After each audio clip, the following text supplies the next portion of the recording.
Good afternoon, this is Brad Langdon, MarineMax Stuart. Today I'm going to walk you through a 2024 215 Dorado Scout. We'll start up front. On your seating you have a fold down armrest, a very deep seating area up front, accompanied with your anchor locker, stereo speakers, cup holders.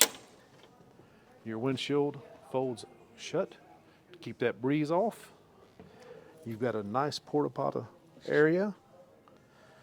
You also have in-floor storage on this boat here. This is your windscreen door here.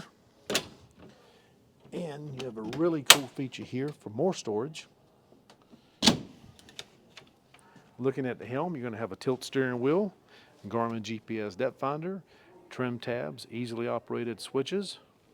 Your captain's chairs rotate with fold-up bolsters. Moving aft on the port side, you're going to have your live well. You're going to have a tow bit and a seat that folds up and out of the way for lazarette storage. This boat's going to be equipped with a Yamaha 200 outboard. If you'd like to stop by and see this boat at MarineMax Stuart, please do.